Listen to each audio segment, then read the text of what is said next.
So I just want to one thing more clear for you guys, that the criteria which we are learning here, these are the criteria for the sustainability. So all the discussions which is going through right now, it's for the sustainability. After completing that sustainability, we will give a rapid session, like a short session over non-sustainability and the prognosis attached with the non-sustainability. So the important thing, previously we have done the Brugada criteria without pre-excitation, or those cases who are yet to be diagnosed or not diagnosed with the pre-excitation. But here this is a criteria for those patients who are diagnosed for pre-excitation, or if they do have a history of the pre-excitation. So if your patient, and it has a sensitivity of the 75%, but it has a specificity of 100%. If any of thing has been present in those patients who are presenting to you with the wide complex tachycardia in the emergency room or in the clinics, then you can diagnose those patients with the ventricular tachycardia with that Brugada criteria for the pre-excitation. So just you have to keep remember one thing, that predominantly QRS complex, it means anything which is opposing the normal morphology of the QRS complexes in the normal ECG. It is actually favoring the VT, it favors VT, such as if the predominantly QRS complexes are negative in the V4 and the V5 in the normal ECGs, or most of the time in ECGs, you would have a normal you would have a positive QRS complexes in V4 to V6, okay. But if you would have a negative complexes, then it favors VT. It has been diagnosed with the ventricular tachycardia. But if it is not present, then if they would have a positive QRS complex, then you have to move forward to diagnose the VT to patients with the wide complex tachycardia with pre-excitation. Presence of QR complexes in V2, V6 or more, or one or more precordial leads, it again favors VT, okay. So you have to just accept all precordial leads except V1 have a presence of QR complex, like Q and the R complex, then it favors VT, okay. Numbers here, is AV dissociation. AV dissociation is a hallmark of the ventricular arrhythmia. Why? Look, anything which is originating from the atrias, it would give you peace, and anything which is originating from the ventriculars, it will give you QRS complexes. So obviously whenever there would be a more beats originating from the ventriculars, then you would have a more QRS complexes, and you would have AV dissociation. It means there would be atrial ventricular dissociation. Ventricles will not be like following, they are not following atrias in the VT. Why? Because they are originating their own beats. The beats are originating from the ventricles. That's why it shows that any AV dissociation with tachycardia shows that your patient is in ventricular tachycardia. But your patient, if all these things are negative, then most probably your patient has a pre-excited tachycardia such as ART. Now important thing is Avr criteria. This Avr criteria is generally for all patients. It has a 90% accuracy, and the Wernick was the actually scientist who actually brought that criteria. So the presence of initial R wave, any initial R wave like the positive QRS complex favors VT. But if you have no positive R wave in AVR, then you have to move forward. Then you have to look for the R or A wave, like presence of R or A wave with, you have to calculate the interval of that wave. If the R wave have more than 40 milliseconds, and if they have a Q waves which is more than 40 milliseconds, then you have to diagnose it with such as how you would take the interval in the R wave. From the initiation to that, you have to take the interval, and from here, from Q wave, you have to take like here.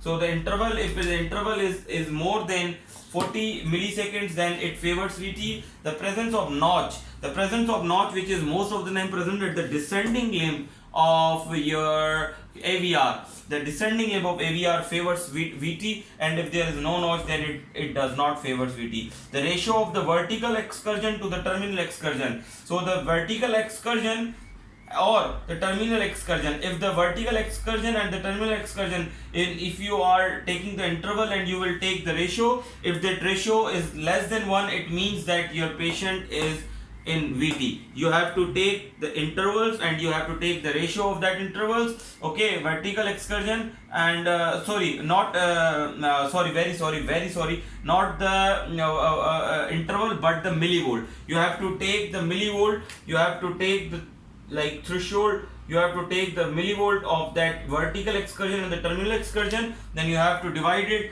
Then if and if the ratio would be less than 1, then it means that your patient is diagnosed with ventricular tachycardia. And if none of these things are present or none of these things are positive, then probably your patient is in supraventricular tachycardia with epilepsy or the wide complex secondary to supraventricular with the epilepsy.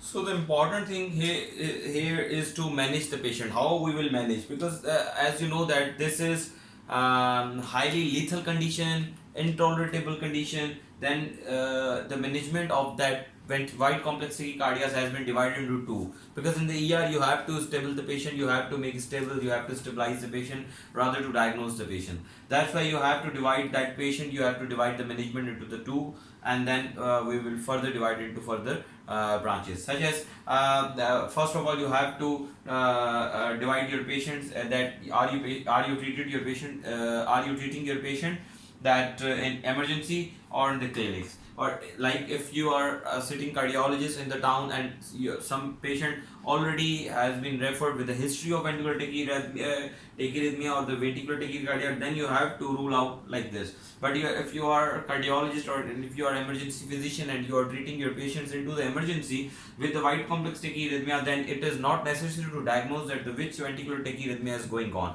but you have to just treat it like the wide complex tachycardia, regular or regular. So the important thing is that these are the acute whatever, these are like the management of the patients in acutely management of the patient, acute management of the patient in the emergency. So you have to divide your patients into stable, unstable or collapse with. So these are the patients actually unstable but they have pulse, but these are the patients without pulse. So those patients who are stable like me and you and like sitting and talking to you, but the ECG showed that wide complex tachyarrhythmias, they have like mild palpitations and their pressures are quite better, like their systolic have more than 100, but they are not that symptomatic, they are not in the heart failure, they are not getting hemodynamically unstable. So you can try these drugs. The amidrone is a drug of choice, like in most of the time in all VTs you can safely play with the amidrone for the acute cardioversion. Okay, the rest we have procainamide and lignocaine. If your patient has a history of WPW, then procainamide is a safer choice, because procainamide is actually decreases the conduction through the SS3 pathways and increase the conduction through the AV node. So you can give procainamide. Lignocaine, you can give lignocaine ischemia, and if your patient has acute ischemia and no heart failure, then you can give beta blockers as well. So if neither would be helpful for to get the rhythm into normal, then you have to try the synchronized cardioversion. But how you would do the synchronized cardioversion in the stable patient? Obviously you have to sedate the patient, you have to get ready all the things, you have to get ready the crash trolley, and then you have to give the synchronized cardioversion. For how you would do the synchronized cardioversion, if you will come to me for like American Heart Association workshop for the advanced cardiac life support, then I will make you understand and I will make you like I will teach you that how you will do this, that synchronized cardioversion, because I am also a certified ACLS instructor from the American Heart Association in Pakistan. So this is a whole separate topic, that how you would do the synchronized cardioversion, how would you make your trolley ready, and what will you do, how will you will do the CPR, what things you will require, how you will do the airway management. So these all things comes into the domain of advanced cardiac life support, like how you will give the advanced cardiac life support to your patients. So I will highly suggest those cardiologists and those physicians who are working in the emergency rooms, they have to learn, they have to attend the ACLS workshop, which would be certified. It should be certified from the American Heart Association, because they have a very comprehensive syllabus and the comprehensive things to make you understand all these things crystal clear. So here the how you will treat your patients when these patients have pulse but they are unstable. You have to do the synchronized cardioversion. What do you mean by the synchronized cardioversion? You have to again sedate those patients, and you have to again give the synchronize. Synchronize means you have to push the button synchronize on the defibrillator, and you have to synchronize that your shock with the ECG of the patient, because this is all the work of the machine. You have to just push the synchronize button, and you have to just press the shock button for a while, then automatically machine will synchronize that shock, that synchronize with the ECG and give the shock according to the ECG, because in those patients who have a pulse, we have to take care that we would not give the shock on the T. So why? Because whenever you will give the shock on the T, there would be R on T phenomena, and your patient would go your patients would have a chance to go into Torsades T points. That's why you have to give the synchronized cardioversion. And after synchronized cardioversion, obviously if the patient if your patient would become unstable, or your patient would not have a pulse, then again you have to move towards here. You have to, and if anything goes bad with these two procedures, then you have to move here. And anything goes bad with the unstable to and if your patient has become stable to unstable, then you have to move towards that chart. If your patient is becoming from unstable to collapse condition, then you have to move towards that chart. And what you have to do with the collapse and those patients without CPR, obviously you have to do the CPR, you have to give shock. In that condition, that shock would not be synchronized. Why? Because your patient has no pulse, your patient has nothing on ECG, your patient has no pulse. Then you have to check the obviously monitored, and we have already provided that your patient has a wide complex tachycardia going on, that and your patient would not have pulse. And you have to give what? You have to give shock, you have to do CPR, you have to drug, which is adrenaline. And again, as I told you, that this is all domain of the advanced cardiac life support. You have to learn all these things in advanced cardiac life support. Just keep remember that in stable patient you can try the drugs, in unstable with pulse you have to give the synchronized cardioversion, and in unstable patients without pulse you have to give the CPR, shock, and unsynchronized. Here you will not synchronize, you will not do the synchronized cardioversion, but you have to give to direct DC cardioversion without synchronization. So, and if you are a cardiologist and sitting, and if you are a physician sitting in the OPD, and someone has referred to you the patient with history of the ventricular tachycardia, now you have to divide your patients into two forms, like structurally abnormal heart and normal heart, and their algorithms and the treatments are very different. That's why I have just jotted down here a list of these diseases, and we will discuss one by one all these diseases in our this lecture, because the management of all these diseases is different from each other. The drugs of choices in each disease is different from each other. Such as structurally abnormal heart, the examples we have, the most common cause of the VT is ischemia, and the most common cause of structurally abnormal VT with a structurally abnormal heart is ischemia. So whenever you would have a ventricular tachycardia and you have established on ECG according to the Brugada criteria and Avr criteria or any other criteria that your patient had VT, So you have to think about the structurally normal or abnormal. You have to get your echo done, so it would decide you. So if your patient has a structurally abnormal heart and with a history of ischemia, then obviously the first diagnosis would be VT, second diagnosis would be VT, third diagnosis. Such as if your patient has a history of ischemia and he or she is presenting to you with the ventricular tachycardia and the ER, such as your patient has a history of ischemia and your patient is coming to you in the ER with the wide complex tachycardia, then your first diagnosis would be VT, second diagnosis would be VT, and the third diagnosis would be VT. It means that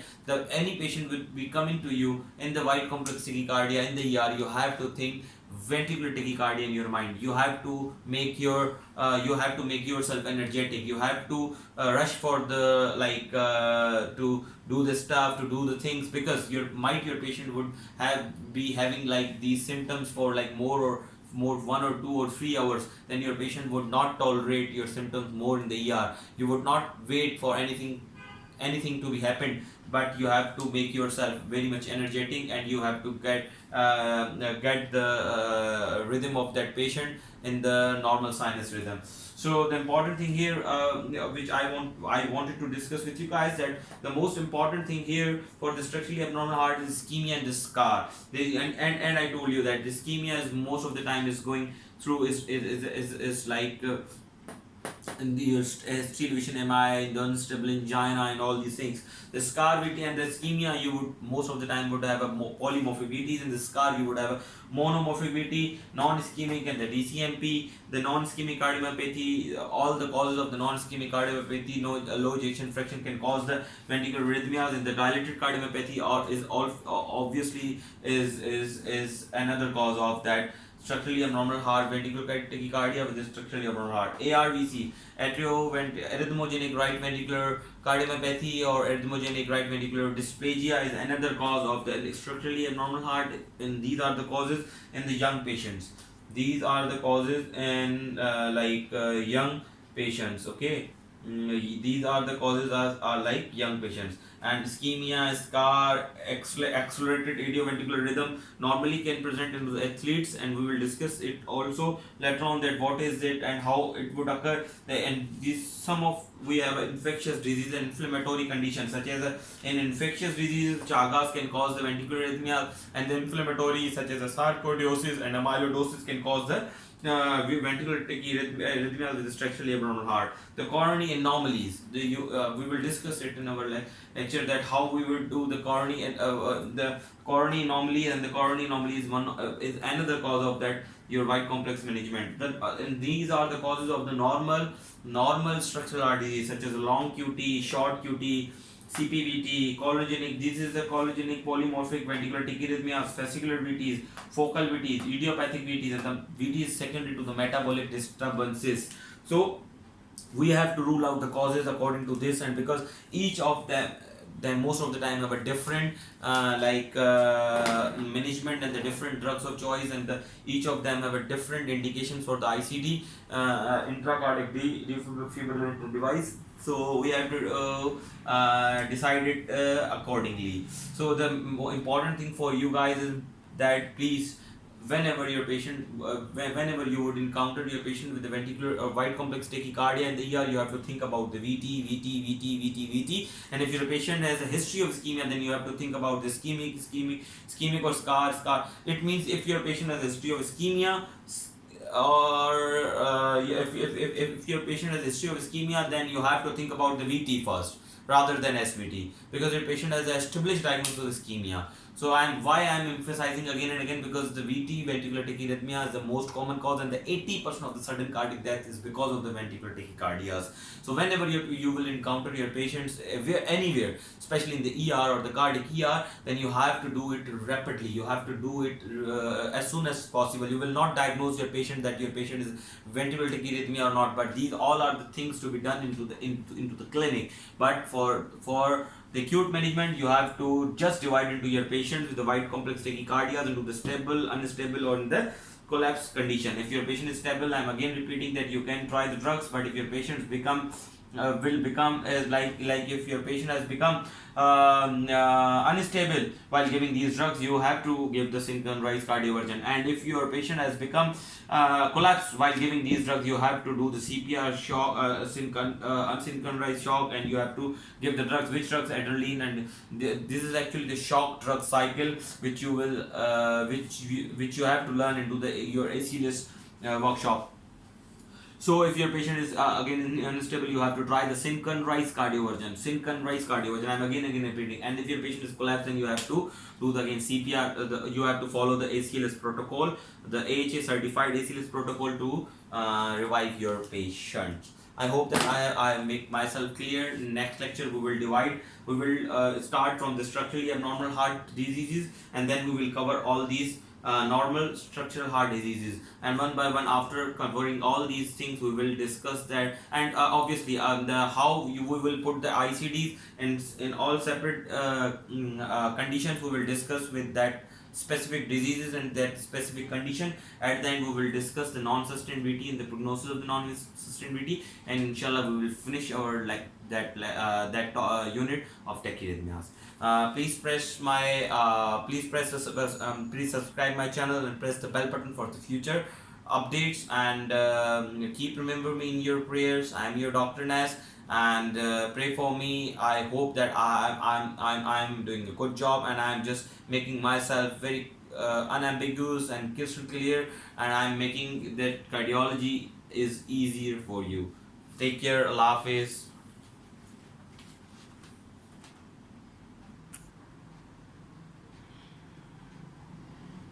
It is very important, so that's why I just want you guys to jot it down. The causes of structurally abnormal, the VT with the structurally abnormal heart, and the ventricular tachyarrhythmias with structurally normal heart. So because it is a most commonly asking question in the exams, and the management, acute short-term management of the ventricular tachyarrhythmias, which we have divided into the 3 stages. Take care. Allah Hafiz.